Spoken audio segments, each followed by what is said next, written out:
हम सभी ये जानते हैं कि पार्वती जी भगवान शिव की दूसरी धर्म पत्नी हैं।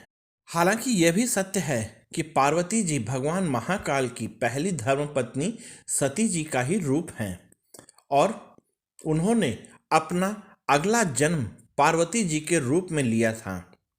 ऐसा कहा जाता है कि सती जी ने अपने पिता दक्ष प्रजापति के यज्ञ में अपना और अपने पति शिव जी का अपमान होते देख वहीं बीच सभा में बैठकर अग्नि में अपने शरीर को आत्मदाह कर दिया था। लेकिन क्या आपको पता है इस घटना की जिम्मेदार भी स्वयं सती जी ही थीं? बहुत समय पहले त्रेता युग में श्री राम अपने भ्राता लक्ष्मण के साथ अपनी पत्नी सीता जी की खोज में लगे हुए थे। उसी समय कैलाश पर्वत पर माता सती अपने पति महादेव के साथ बैठी हुई थी।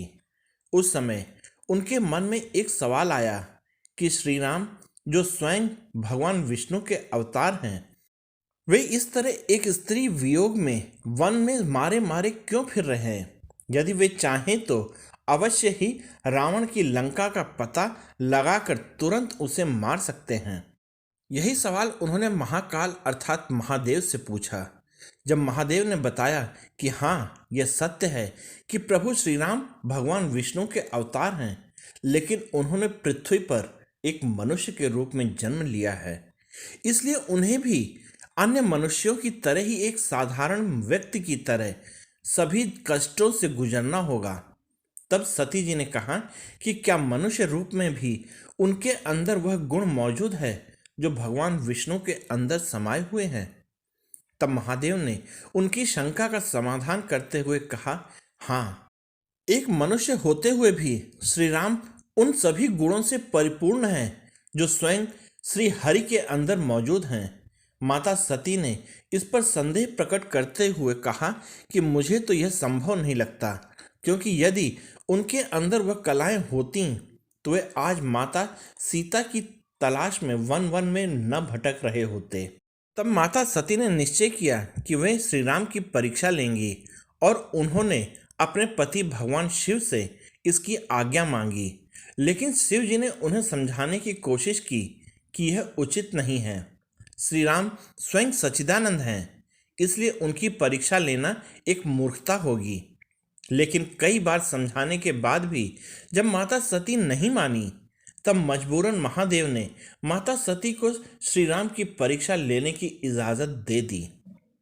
इसके बाद माता सती ने देवी सीता का रूप धारण किया और उसी रास्ते पर बैठ गईं जहां से थोड़ी ही देर में श्री राम और लक्ष्मण गुजरने वाले थे।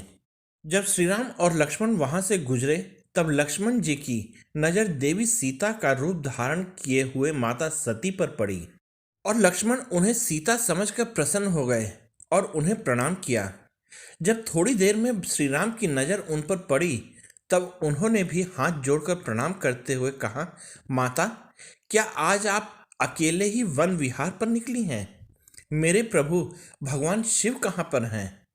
यह सुनकर माता सती बहुत लज्जित हो गईं और अपने वास्तविक रूप में आते हुए उन्होंने श्री राम और लक्ष्मण को देवी सीता की खोज में सफलता हेतु आशीर्वाद दिया एवं अपने गंतव्य कैलाश पर्वत को चली गईं।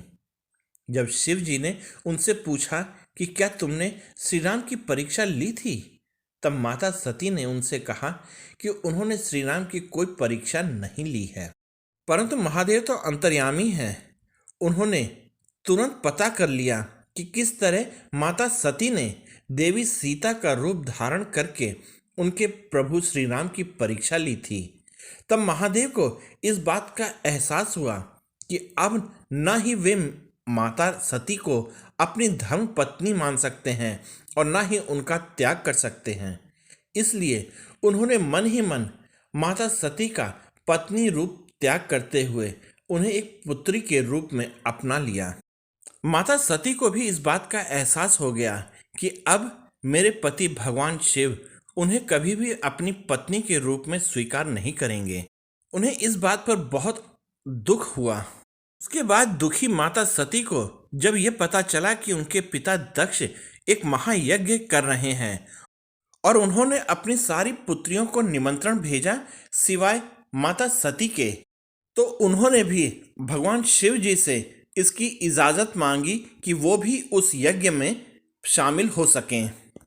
परंतु शिव जी को ये ज्ञात हो गया था कि अगर माता सती वहां जाएंगी तो ये अपना शरीर त्याग देंगी। इसलिए वे लगातार माता सती को यज्ञ में जाने से रोकते रहे, लेकिन अंत में माता सती ने किसी की न सुनी और यज्ञ में चली गईं। इसके उपरांत यज्ञ में अपने और प्रभु शिव जी के बारे में गलत सुनकर उन्होंने वहीं आत्मदाह कर लिया। अगर आप लोगों को यह वीडियो पसंद आई तो कृपया लाइक, शेयर और सब्सक्राइब कीजिएगा और घंटे वाले बेल को भी दबा दीजिएगा, जिससे कि आगे आने वाली वीडियो की नोटिफिकेशन आपको समय पर मिल जाए। और आप सब इस वीडियो में मेरे साथ बने रहे, इसके लिए आप सबका बहुत बहुत हृदय से धन्यवाद और जय हिंद दोस्तों।